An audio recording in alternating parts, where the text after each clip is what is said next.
ಶ್ರೀಕೃಷ್ಣಾಯ ನಮಃ.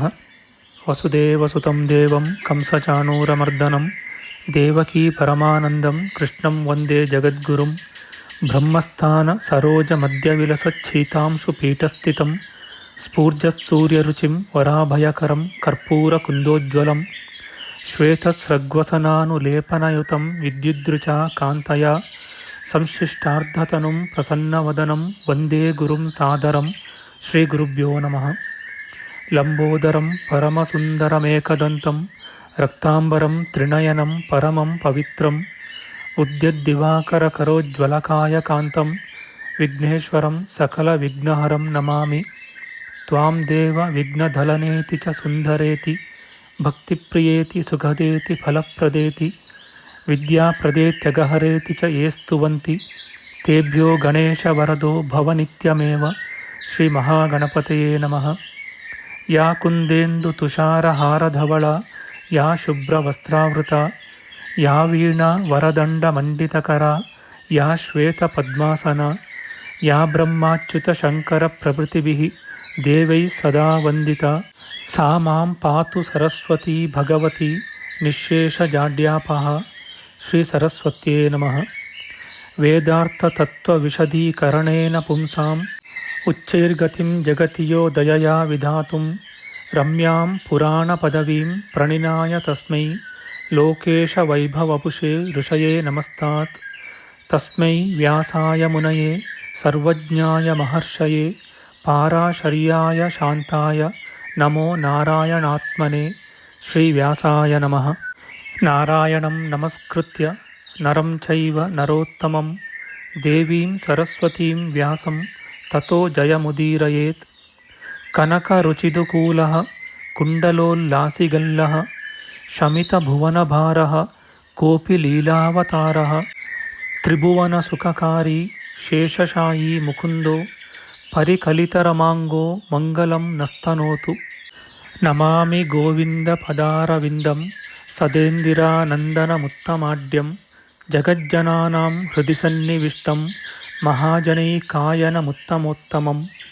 ನಮಸ್ತೆ ಚಕ್ರಹಸ್ತಾಯ ಶಾಂಗಹಸ್ತಾಯ ತೇ ನಮಃ. ನಂದಹಸ್ತಾಯ ತೇ ವಿಷ್ಣೋ ಶಂಖಹಸ್ತಾಯ ತೇ ನಮಃ. ಓಂ ನಮೋ ವಾಸುದೇವಾಯ ನಮಃ ಸಂಕರ್ಷಣಾಯ ಚ ಪ್ರದ್ಯುಮ್ನಾಯ ನಮಸ್ತುಭ್ಯಂ ಅನಿರುದ್ಧಾಯ ತೇ ನಮಃ.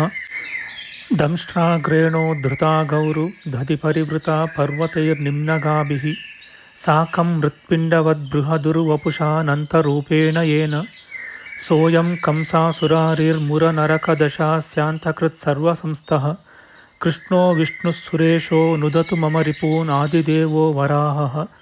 ನಮಸ್ತಸ್ಮೈ ವರಾಹಾಯ ಲೀಲಯೋದ್ಧರತೆ ಮಹೀಂ ಖುರಮಧ್ಯಗತೋ ಯಸ್ಯ ಮೇರುಖಣಖಣಾಯತೆ. ಶ್ರೀ ವರಾಹಮೂರ್ತಯೇ ನಮಃ. ಪ್ರಿಯ ಬಾಂಧವರೇ, ನಮ್ಮ ಈ ಶ್ರೀ ಲಾಲೀಕೃಷ್ಣ ಚಾನಲ್ಗೆ ಸ್ವಾಗತ. ಇಂದಿನ ವಿಡಿಯೋದಲ್ಲಿ ನಾವು ಶ್ರೀ ವರಾಹ ಮಹಾಪುರಾಣದ 2ನೆಯ ಅಧ್ಯಾಯವಾದ ಪುರಾಣ ಲಕ್ಷಣ, ಸೃಷ್ಟಿ ವಿಚಾರ, ಬ್ರಹ್ಮ ರುದ್ರ ಸನತ್ಕುಮಾರ ಮರೀಚ್ಯಾದಿಗಳ ಜನನ, ಯುಗಮಹಿಮೆ, ಪ್ರಿಯವ್ರತನ ಕಥೆ, ಪ್ರಿಯವ್ರತ ನಾರದರ ಸಂವಾದ, ನಾರದನಿಗೆ ಆದ ವೇದಜನನಿ ಸಾವಿತ್ರಿಯ ದರ್ಶನ, ಶಾಪಾನುಗ್ರಹಾದಿಗಳ ವಿಚಾರ ಮಾಡೋಣ. ಶ್ರೀಕೃಷ್ಣಾಯ ನಮಃ. ಸೂತಮುನಿಯು ಹೇಳುತ್ತಾನೆ, ಭೂದೇವಿಯ ಭಕ್ತಿಗೆ ಒಲಿದು ತನ್ನ ನಿಜರೂಪವನ್ನು ಧರಿಸಿದ್ದ ಶ್ರೀಹರಿಯು ಮತ್ತೆ ಮಾಯೆಯನ್ನು ತೋರಿ ಅದೇ ವರಾಹ ರೂಪದಿಂದ ನಿಂತು, ಸುಂದರಾಂಗಿ, ಅತ್ಯಪೂರ್ವವಾದ ಈ ಪ್ರಶ್ನೆಗೆ ಉತ್ತರವಾಗಿ ನಿನಗೆ ಪುರಾಣದ ವಿಷಯವನ್ನು ಸರ್ವಶಾಸ್ತ್ರಗಳ ಆಧಾರದಿಂದ ಹೇಳುತ್ತೇನೆ. ಎಲ್ಲ ಪುರಾಣಗಳಿಗೂ ಸಾಮಾನ್ಯ ಲಕ್ಷಣವೆಂದು ಮುಂದೆ ಶ್ಲೋಕದಲ್ಲಿ ಹೇಳಿರುವುದನ್ನು ತಿಳಿದು ಬಳಿಕ ಪೂರ್ತಿಯಾಗಿ ಕೇಳು ಎಂದನು. ವರಾಹಮೂರ್ತಿಯು ಹೇಳುತ್ತಾನೆ, ಸರ್ಗ ಅಂದರೆ ಆದಿಸೃಷ್ಟಿ, ಪ್ರತಿಸರ್ಗ ಅಂದರೆ ಪ್ರಜಾಸೃಷ್ಟಿ, ವಂಶ, ಮನ್ವಂತರ, ವಂಶಾನುಚರಿತ, ಎಂದು ಪುರಾಣಕ್ಕೆ 5 ಲಕ್ಷಣಗಳು. ವರಾನನೆ, ಯಾವುದರಿಂದ ಮೊದಲುಗೊಂಡು ದೇವತೆಗಳ ಮತ್ತು ರಾಜರ ಚರಿತ್ರೆಯು ಸನಾತನನು ಅವ್ಯಕ್ತ ಅಥವಾ ಪ್ರಧಾನ ಸ್ವರೂಪ, ಪುರುಷ ಸ್ವರೂಪ, ವ್ಯಕ್ತಸ್ವರೂಪ ಮತ್ತು ಕಾಲಸ್ವರೂಪ ಎಂಬ ಚತುರಂಶನೂ ಆದ ಪರಮಾತ್ಮನ ವಿಚಾರವು ತಿಳಿಯುವುದು. ಅಂತಹ ಮೊದಲನೆಯಾದ ಸರ್ಗ ಅಂದರೆ ಸೃಷ್ಟಿ ವಿಷಯವನ್ನು ಹೇಳುತ್ತೇನೆ. ಆದಿಯಲ್ಲಿ ನಾನು ಅವ್ಯಾಕೃತ ಶರೀರಕನಾಗಿದ್ದೆನು. ಅಂತಹ ನನ್ನಿಂದ ಸೂಕ್ಷ್ಮವಾದ ಮಹತ್ತತ್ವ ಅಥವಾ ಬುದ್ಧಿಯು ಉದಿಸಿತು. ಆ ಬುದ್ಧಿಯು ಸಾತ್ವಿಕ, ರಾಜಸ, ತಾಮಸವೆಂಬ 3 ವಿಭಾಗವುಳ್ಳದ್ದು. ಆ ಮಹತ್ತತ್ವದಿಂದ ಸಾತ್ವಿಕ, ರಾಜಸ, ತಾಮಸವೆಂಬ ಅಹಂಕಾರ ಉಂಟಾಯಿತು. ಆ 2 ತತ್ವಗಳಲ್ಲಿಯೂ ಸರ್ವಜ್ಞರಲ್ಲಿ ಪ್ರಧಾನನಾದ ನಾನು ಅಂತರ್ಯಾಮಿಯಾಗಿದ್ದೇನೆಂದು ಹೇಳಿಕೆಯಾಗಿದೆ. ಅಂತಹ ಅಹಂಕಾರ ತತ್ವದಲ್ಲಿ ಕ್ಷೇತ್ರಜ್ಞ ಸಮಷ್ಟಿಯಿಂದ ಕೂಡಿದ ಸಾತ್ವಿಕಾಹಂಕಾರದಿಂದ ಜ್ಞಾನೇಂದ್ರಿಯಗಳು ಉದಿಸಿದವು. ಅಹಂಕಾರದ 3 ರೂಪಗಳಲ್ಲಿ ಸಾತ್ವಿಕಾಹಂಕಾರದಿಂದ ಪ್ರಪಂಚಕ್ಕೆ ಶ್ರವಣಾದಿಗಳಿಗೆ ಕಾರಣಗಳಾದ ಏಕಾದಶೇಂದ್ರಿಯಗಳು ಉಂಟಾದವು. ಅಲ್ಲದೆ ಅದೇ ತಾಮಸಾಹಂಕಾರ ತತ್ವದಿಂದ ಉದಿಸಿದ ಪಂಚಭೂತಗಳಿಂದಲೇ ಅವ್ಯಕ್ತನಾದ ನಾನು ಅನುಪ್ರವೇಶ ಮಾಡಿ ಪಿಂಡಮೂರ್ತಿಯಾದ ಅಂಡವನ್ನು ಸೃಷ್ಟಿಸಿದೆನು. ಆಕಾಶವು ಶಬ್ದ ಗುಣಕ ಮಾತ್ರವಾಗಿದ್ದು ಶೂನ್ಯವಾಗಿದ್ದಿತು.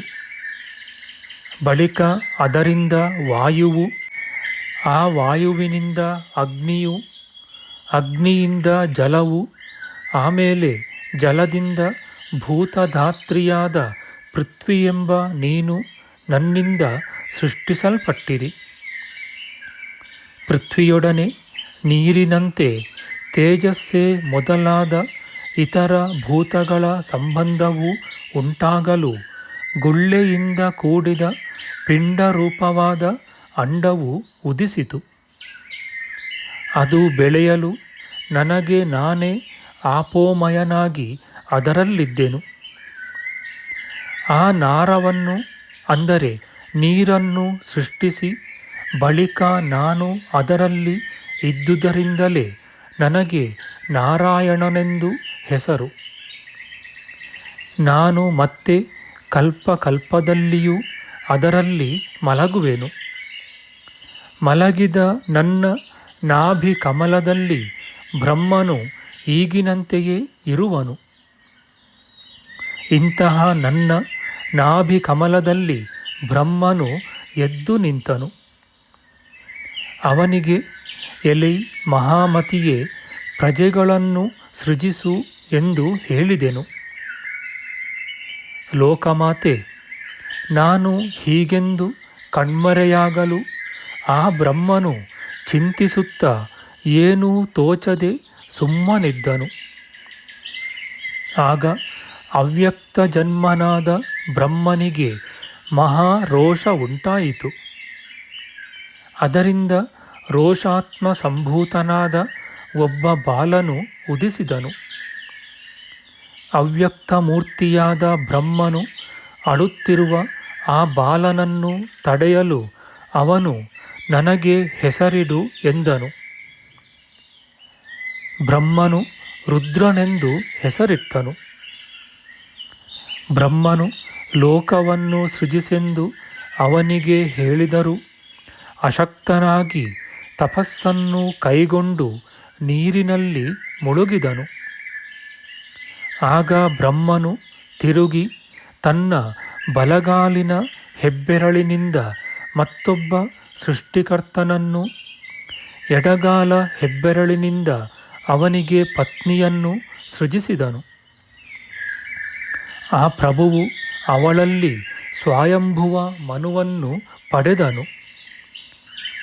ಆ ಬ್ರಹ್ಮನಿಂದಲೇ ಪ್ರಜೆಗಳಿಗೆ ಬುದ್ಧಿಯು ಉಂಟಾಯಿತು. ಭೂದೇವಿಯು ಕೇಳುತ್ತಾಳೆ, ಸುರೇಶ್ವರ, ನನಗೆ ಆದಿ ಸೃಷ್ಟಿಯನ್ನು ವಿವರವಾಗಿ ಹೇಳು.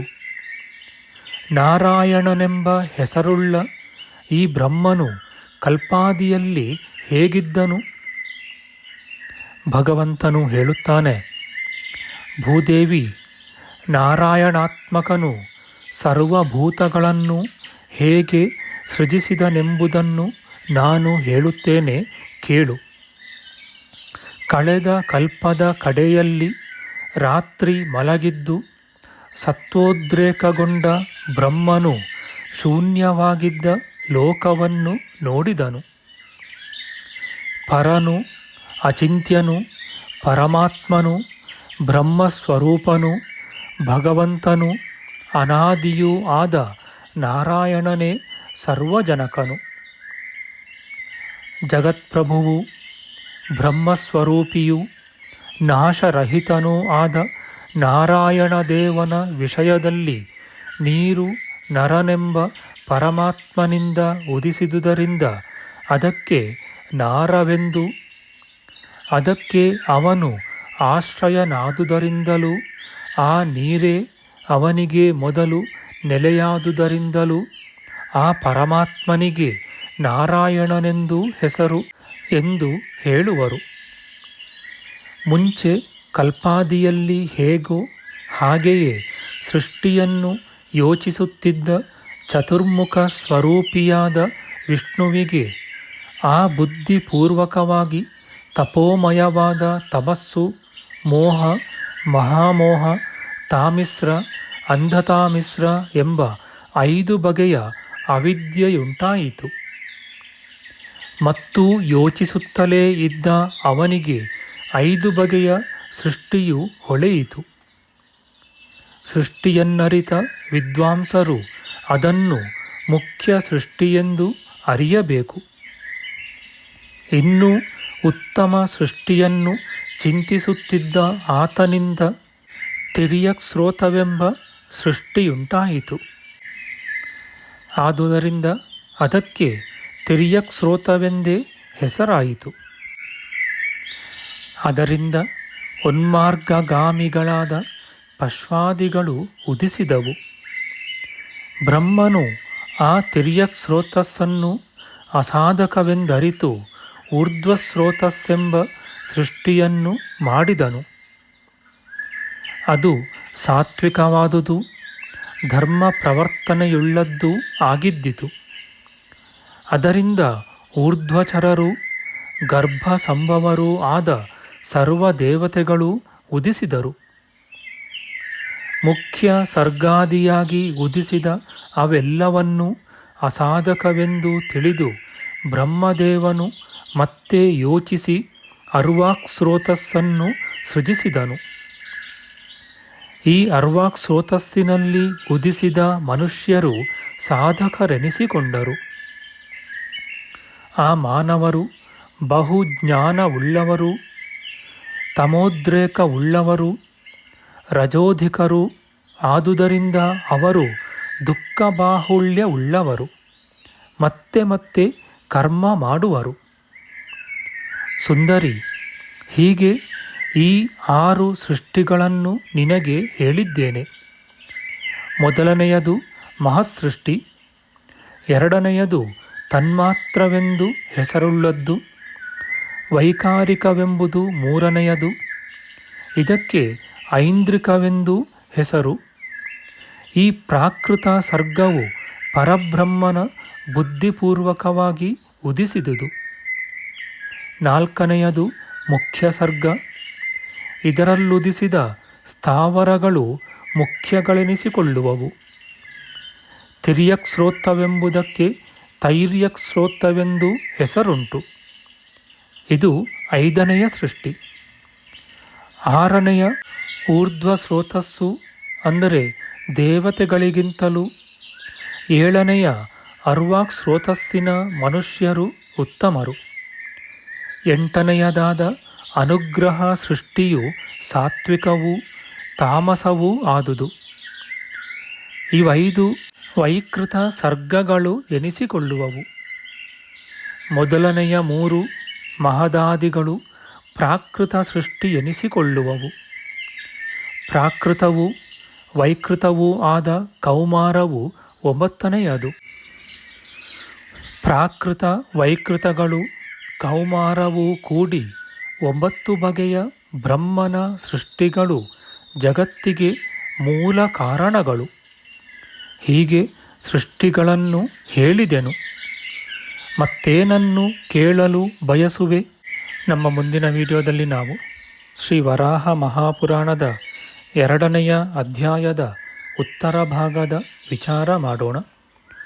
ಆಧ್ಯಾತ್ಮಿಕ ಚರ್ಚೆ ಮತ್ತು ವಿಚಾರ ವಿನಿಮಯಕ್ಕಾಗಿ ಶುರು ಮಾಡಿದ ಈ ಚಾನಲ್ನಲ್ಲಿ ನಾವು ಅಪ್ಲೋಡ್ ಮಾಡುವ ಎಲ್ಲ ವಿಡಿಯೋಗಳನ್ನು ಸಂಪೂರ್ಣವಾಗಿ ನೋಡಿ ನಿಮ್ಮ ಸಲಹೆಗಳನ್ನು ಕಮೆಂಟ್ ಬಾಕ್ಸ್ನಲ್ಲಿ ಬರೆಯಿರಿ. ದಯವಿಟ್ಟು ಈ ಚಾನಲ್ಗೆ ಸಬ್ಸ್ಕ್ರೈಬ್ ಮಾಡಿ ಹಾಗೂ ಬೆಲ್ ಬಟನ್ ಒತ್ತಿ ನಾವು ಹಾಕುವ ಎಲ್ಲ ವಿಡಿಯೋಗಳನ್ನು ನೋಡಿ ಪ್ರೋತ್ಸಾಹಿಸಿ. ಕೃಷ್ಣಂ ನಾರಾಯಣಂ ವಂದೇ, ಕೃಷ್ಣಂ ವಂದೇ ವ್ರಜಪ್ರಿಯಂ, ಕೃಷ್ಣಂ ದ್ವೈಪಾಯನಂ ವಂದೇ, ಕೃಷ್ಣಂ ವಂದೇ ಪೃಥಾಸುತಂ. ಶ್ರೀಕೃಷ್ಣಾಯ ನಮಃ.